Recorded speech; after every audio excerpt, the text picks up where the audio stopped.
Subscribe now and press the bell icon. Never miss an update.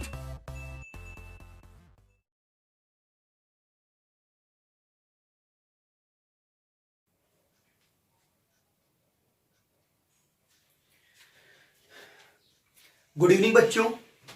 कल के previous electrochemistry का जो video था उसके अंदर मैंने आपको डेनियल सेल और साथ में डेनियल सेल को इलेक्ट्रोलाइटिक सेल में कैसे चेंज करते हैं मैंने बता दिया था। आज अपन को सीखना है इसके क्वेश्चंस कैसे आते हैं। तो मैं क्वेश्चंस लिख रहा हूं। क्वेश्चन नंबर 1 क्वेश्चन है, उस गैल्वेनिक सेल को दर्शाइए, उस गैल्वेनिक सेल को दर्शाइए जिसमें निम्नलिखित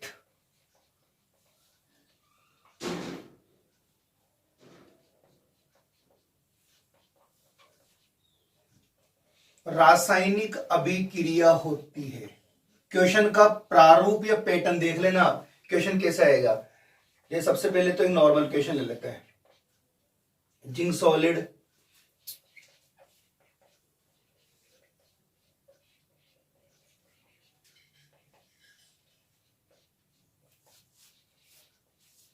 ऐसे आपको रासायनिक अभिक्रिया देगा। अब बताइए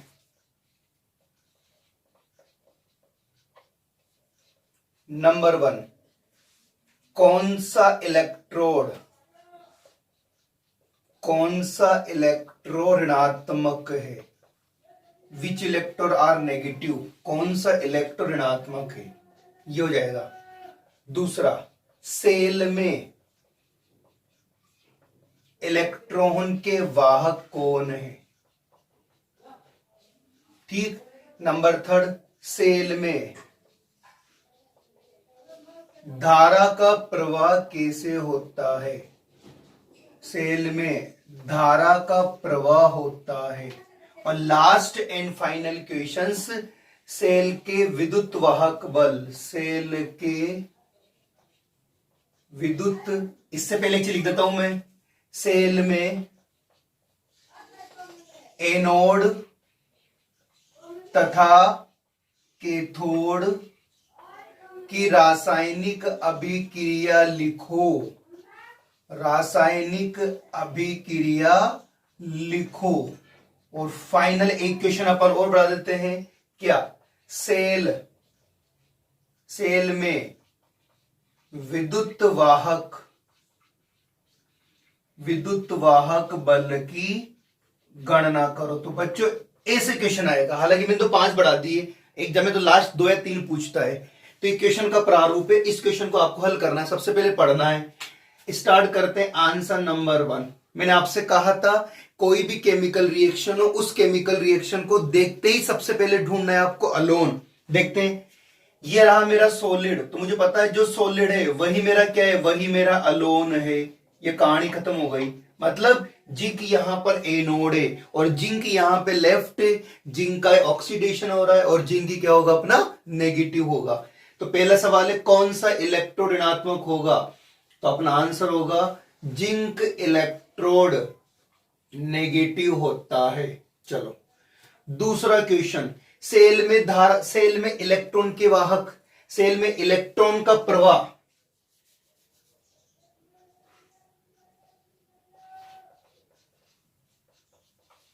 सेल में इलेक्ट्रॉन का प्रवाह लिखिए। तो अपन जानते हैं सेल में जो इलेक्ट्रॉन्स होते हैं वो फ्लो करते हैं एनोड से कैथोड की ओर।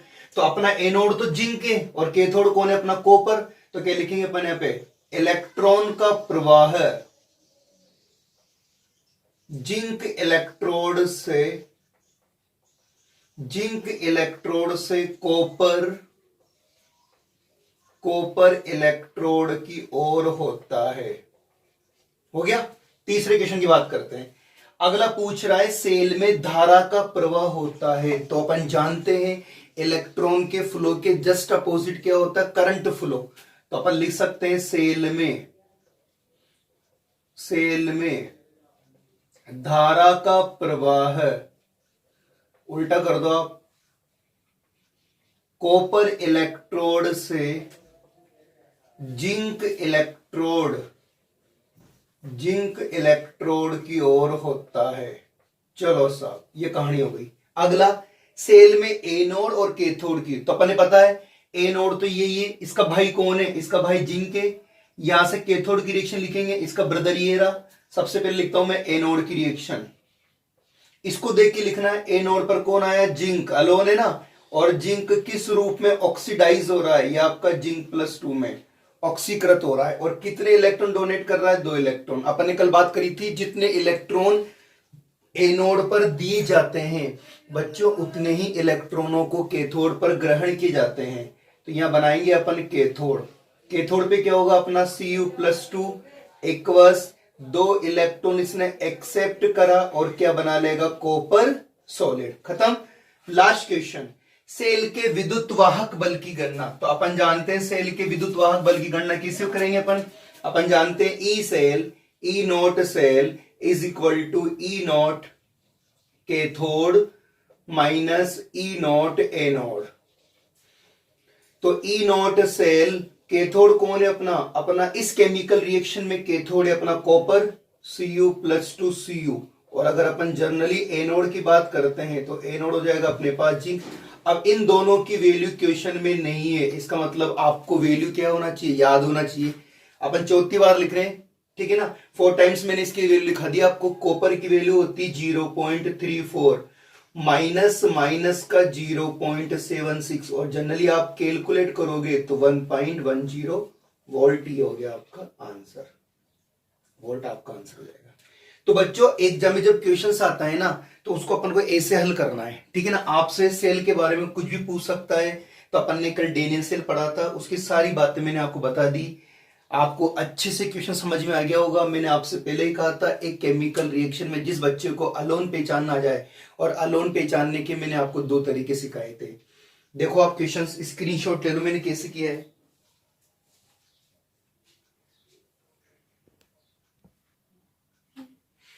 तो बच्चों ये क्वेश्चन हो गया अपन से, ठीक है ना। अपन एक क्वेश्चन और करते हैं। अगर बाई चांस आपसे क्वेश्चन ऐसे पूछ ले, एक और जोड़ के, कि सेल में धारा के वाहक कौन है, तो अपन जानते हैं धारा यानी करंट के वाहक कौन होते हैं, इलेक्ट्रॉन्स होते हैं, ठीक है ना। अब इस क्वेश्चन को मैं चेंज कर रहा हूं। मैं क्या कर रहा हूं, केवल केमिकल रिएक्शन चेंज कर रहा हूं। और अब की बार जो मैं आपको केमिकल रिएक्शन दे रहा हूं, वो दे रहा हूं, देखो यहां पे तो लिख देता हूं Zn plus 2Ag plus arrow का निशान, Zn+2 और 2Ag सॉलिड। तो बच्चों ये रिएक्शन हो गई। तरीका वही रहेगा, तरीके को चेंज आपको नहीं करना है। आपको अलोन पहचानना है, आपने पहचान लिया क्या होगा, अलोन जिंक ही होगा ना आपका। बाई चांस अगर आप भूल जाते हो तो अपन को पता है जिंक की जो वैल्यू होती है वो होती माइनस का 0.76, और सिल्वर की वैल्यू कितनी होती है 0.80। मैंने कहा था जिसकी स्टैंडर्ड वैल्यू कम होती है जनरली वही अपना अलोन होता है, वही अपना एनोड होता है। इसका मतलब ये जो मुझे दिख रहा है ये वाला क्या है मेरा अलोन, ये मैंने अलोन लिख दिया। अब बताओ जिंक क्या है एनोड, जिंक क्या है लेफ्ट, जिंक क्या है ऑक्सीडेशन, और जिंक क्या है नेगेटिव। और पहला क्वेश्चन पढ़ो आपने पहला क्वेश्चन पढ़ा क्या है, कौन सा इलेक्ट्रोड ऋणात्मक होगा, तो आपका आंसर हो जाएगा जिंक इलेक्ट्रोड। जिंक इलेक्ट्रोड ऋणात्मक होगा। तो बच्चों ये पहला क्वेश्चन अपना खत्म हो गया। आगे चलते हैं दूसरा क्वेश्चन, सेल में इलेक्ट्रॉन का प्रवाह। तो अपन जानते हैं इलेक्ट्रॉन का प्रवाह तो एनोड से कैथोड होगा। एनोड पर कौन है, तो अपन लिखेंगे सेल में इलेक्ट्रॉन का प्रवाह क्या होगा, जिंक इलेक्ट्रोड से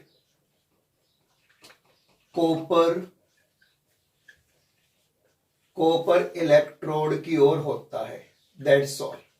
आगे चलते हैं थर्ड क्वेश्चन, सेल में धारा का प्रवाह होता है। तो आपके लिखोगे इसका उल्टा कर दोगे, और आपसे तो पूछूं कि सेल में धारा के वाहक कौन है, तो आप लिखोगे सेल में धारा के वाहक इलेक्ट्रॉन होते हैं। अतः धारा का प्रवाह यानी कि धारा का प्रवाह, इसका उल्टा कर दो, सॉरी यहां पर क्या आएगा, सिल्वर इलेक्ट्रोड आएगा, ठीक है।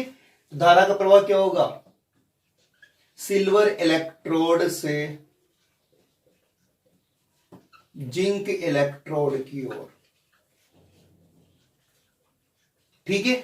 अगला क्वेश्चन क्या लिख रहा है, सेल में एनोड। तो मैंने आपसे पहले क्या रखा है कि सेल में एनोड कैथोड की रिएक्शन याद ही नहीं करना होता है। आप देखो जिंक एनोड है और जिंक का भाई ये रहा, ये आदमी कैथोड है और इसका भाई ये रहा, दोनों को कंबाइन करके लिख दो आप। जैसे मैंने लिखा एनोड, एनोड क्या होगा, जिंक सॉलिड। क्या करा इसने, इसने अपने 2 इलेक्ट्रॉन डोनेट करे, तो जिंक का जिंक +2 में क्या हुआ बच्चों, ऑक्सीडेशन।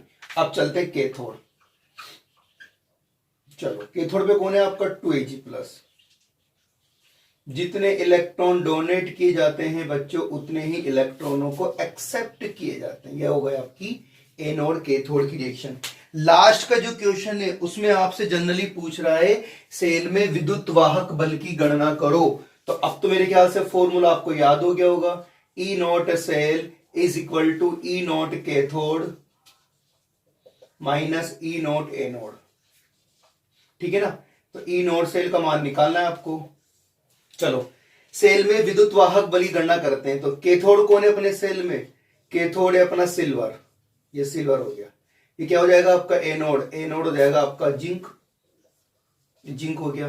करो कैलकुलेट, ई नोट सेल बराबर 0.80, 80 माइनस का 0.76 क्या हो जाएगा, ई नोट सेल 0.80 प्लस 0.76 कितना हो जाएगा, जोड़ो आप।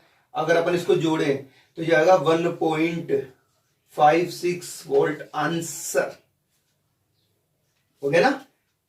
तो बच्चों ऐसे क्वेश्चन करते हैं, देखो आप न्यूमेरिकल भी आता है ना, तो कभी कभी ऐसे क्वेश्चन आ जाता है, इसलिए थोड़ी बहुत वैल्यू तो आप याद रख लेना। हालांकि एग्जाम में वैल्यू देता है, बाई चांस नहीं देगा तब भी अपन कर लेंगे। फिर बोल रहा हूं किसी भी केमिकल रिएक्शन को क्वेश्चन जो पूछेगा वो आपसे जनरली ऐसा पूछता है, उसको आपको तरीके से लिखना है। मैंने कल भी बात करी थी आपसे, क्वेश्चन कभी भी ऐसा नहीं आएगा कि गैल्वेनिक सेल पे निबंध लिखो।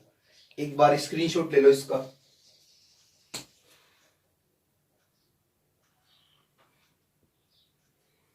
तो बच्चे क्वेश्चन हो गया। अब एक क्वेश्चन मैं आपको करने के लिए देता हूं, है ना। अब एक क्वेश्चन आप करना, थोड़ा हल्का चेंज कर देता हूं। जैसे यहां पे ऋणात्मक है ना, इसको चेंज कर देता हूं। तो यहां पर ऋणात्मक तो बन जाएगा धनात्मक, लिख लोगे ना। अब तो उल्टा ही तो करना है।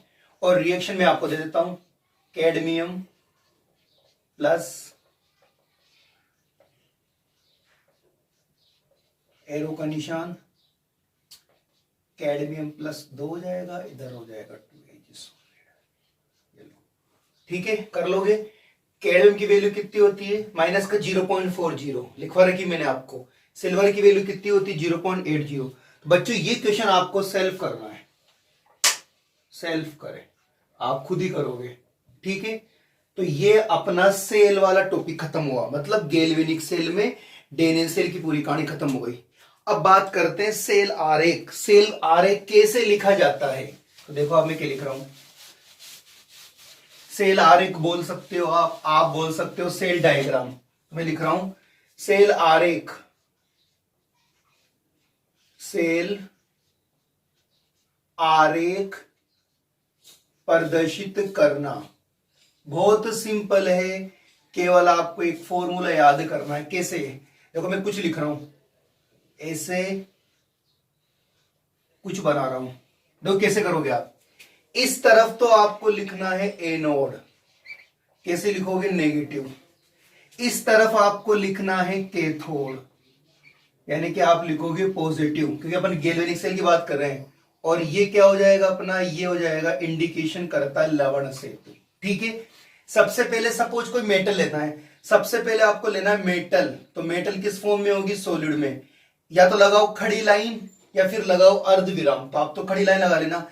अब इसी मेटल का आयन होगा, उसे बोलेंगे M+। सपोज ये M+, इसकी सांद्रता मान लेता हूं मैं 1m। ठीक है ना। चलो कैथोड पर क्या होता है, सबसे पहले कैथोड पर लिखना है आपको एक्वस आयन।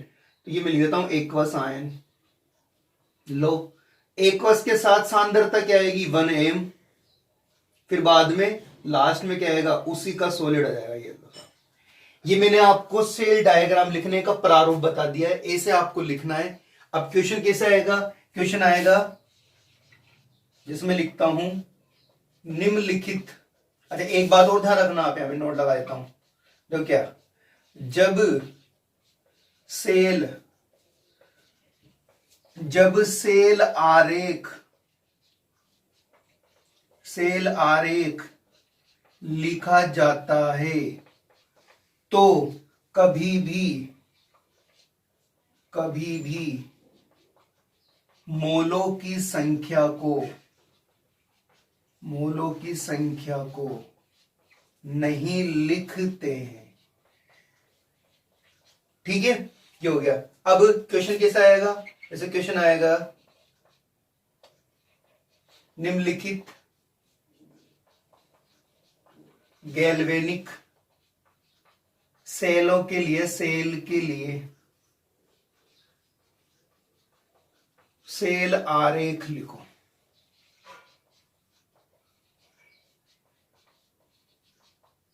सेल आरेख लिखो। फर्स्ट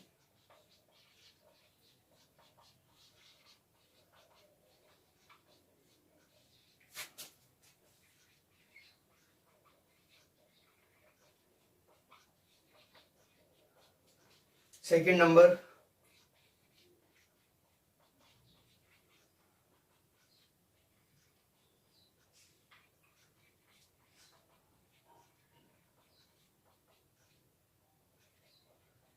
थर्ड वन ले लो।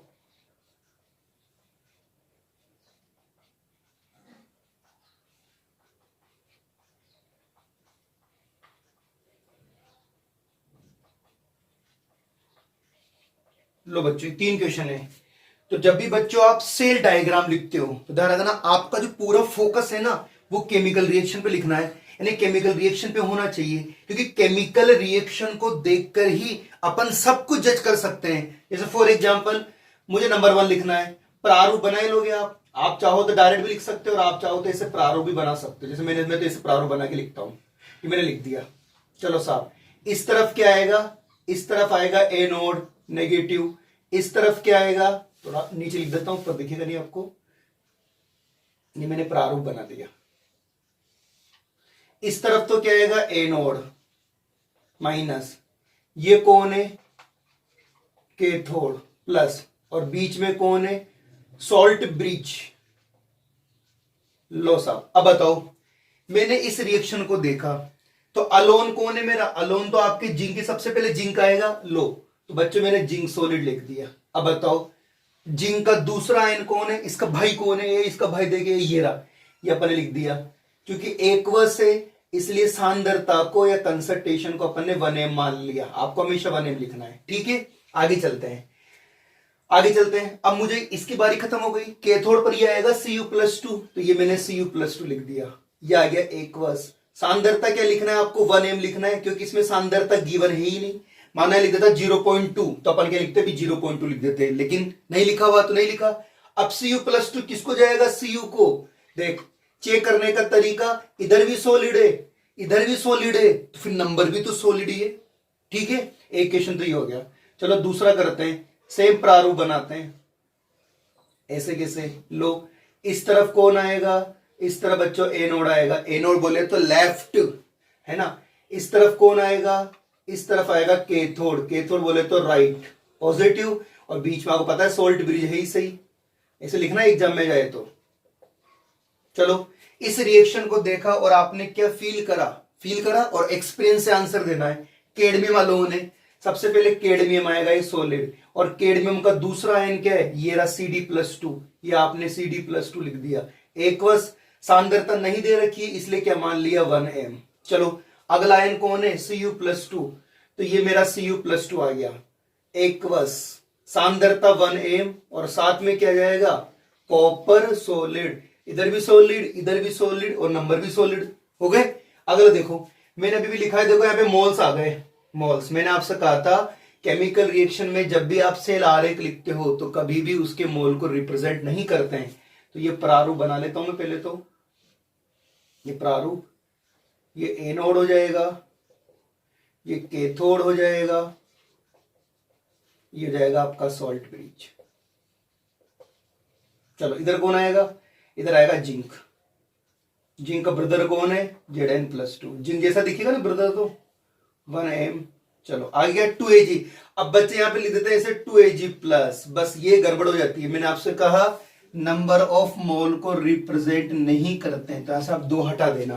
तो यहां पर क्या हो जाएगा, एक्वस कंसंट्रेशन 1m और Ag प्लस का क्या बन जाएगा, Ag सॉलिड हो गया। तो मेरे ख्याल से बच्चों आपको सेल डायग्राम लिखना आ गया होगा। सेल डायग्राम लिखना बहुत इजी है। मैंने आपसे कहा ना, सेल डायग्राम को केवल केमिकल रिएक्शन को वॉच करना होता है, अलोन को आइडेंटिफाई करना होता है, फिर इसको फील करो और एक्सपीरियंस से अपना आंसर लिख दो। दैट्स ऑल, आपका आंसर आ जाएगा। स्क्रीनशॉट ले लो इसका।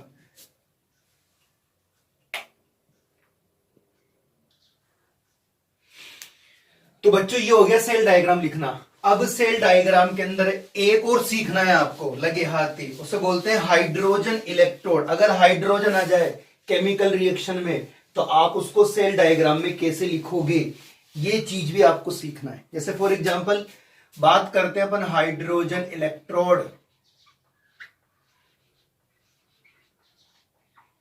और अपन ने पढ़ रखा है हाइड्रोजन इलेक्ट्रोड की स्टैंडर्ड पोटेंशियल वैल्यू का मान कितना होता है, 0.0। अब अपन ने पढ़ा है आवर्त सारणी के अंदर 11th पढ़ा था, हाइड्रोजन तो क्या होता है, एक आवारा होता है। जैसे आवारा कुत्ते होते हैं ना, ऐसे ये भी आवारा होता है। तो आवारा कुत्तों की तो अपन को पिटाई करनी पड़ती है। तो देखो अपन को अगर एनोड लिखना है तो इसी डायलॉग से याद कर लेना। आप देखो हाइड्रोजन क्या है, आवारा, आवारा की क्या करनी पड़ेगी, पिटाई। पिटाई बोले तो प्लेटिनम। सवाल है किसकी पिटाई कर रहे हो आप, हाइड्रोजन की पिटाई कर रहे हो। किसी ने पूछा कितनी बार पिटाई करोगे, कि सर एक बार तो करूंगा ना, तो एक बार तो मैंने पिटाई करी और पिटाई करने पर क्या आ जाएगा, उसके आयन निकलना शुरू हो जाएंगे। ये हो गया एक्वस और ये सांद्रता बने। दोबारा सुन लो डायलॉग क्या है, आपको हाइड्रोजन को एनोड के रूप में लिखना है, तो आपको हाइड्रोजन की पिटाई करनी है। पिटाई करनी है किसकी करोगे, हाइड्रोजन की। कितनी बार करोगे, कि सर एक बार करूंगा। उससे क्या होगा, उसके आयन आपको प्राप्त हो जाएगा। अपन ने भी बात करी है एक्वस आयन की सांद्रता 1m के रूप में लिखते हैं अपन। चलो अगर ये कहानी आपको कैथोड के रूप में लिखनी होती, यही कैथोड के रूप में लिखनी होती, तो इसी का उल्टा करना है। एनोड याद होने के बाद तो कैथोड ऐसे याद है। मैंने आपसे शुरू में कहा था जब अपन सेल स्टार्ट करा था कि 2 इलेक्ट्रोड में से अगर आपको अलोन याद है तो दूसरा तो आपको ऑटोमेटिकली याद है। कैसे होगा, H plus equals 1m H2, ये 1 बार क्या होता है, प्रेशर होता है। ये लो साहब। अब क्वेश्चन कैसे आता है इसका, आपको नॉर्मली रिएक्शन देगा। जैसे मैं पहला क्वेश्चन लिखता हूं कि निम्नलिखित का सेल डायग्राम लिखो। जैसे मैंने लिखा ये Zn ले लिया, यहां पर मैंने हाइड्रोजन आयन जोड़ दिए, येलो। जिंक किस रूप में जाएगा, Zn+2 के रूप में। इधर क्या बन जाएगा, हाइड्रोजन आ गया। अब इस रिएक्शन के लिए आपको सेल डायग्राम लिखना है, तो आपने बनाया प्रारूप। सबसे पहले आप विदाउट प्रारूप के भी कर सकते हो, ठीक है ना। आपने बनाया प्रारूप। अब देखो क्या हुआ, इस तरफ तो लिखा आपने एनोड, क्या आएगा माइनस। इस तरफ आपने लिखा कैथोड, कैथोड क्या आएगा प्लस। और बीच का जो डिपार्टमेंट है वो किसका है, सॉल्ट ब्रिज का। अब बताओ अलोन कौन है, कि सर अलोन तो ये रहा। अब जब ये अलोन है तो हाइड्रोजन क्या होगा, कैथोड। इधर देख जिंक, ये जिंक आ गया। जिंक का ब्रदर कौन है, Zn+2 आयन। सांद्रता क्या आएगी, 1m। लो साहब, अब आपको इसको लिख दिया आपने। अब इसकी बारी है, तो इसमें 2 को तो लिखना ही नहीं मुझे। सबसे पहले क्या लिखना है, H+। ये मैंने H+ लिख दिया, एक्वस लिख दिया। कंसंट्रेशन क्या आएगी, 1m। अच्छा H+ किससे मिल रहा है, हाइड्रोजन से। और अपन ने बात करी थी हाइड्रोजन गैस की, तो एक बार, ये एक बार तो भैया जी पिटाई कर दे, ये पिटाई कर दी। तो ये सॉलिड, इधर भी सॉलिड, फिर नंबर भी सॉलिड, ठीक है। दूसरा क्वेश्चन, अगर ये ऐसे आ जाता तो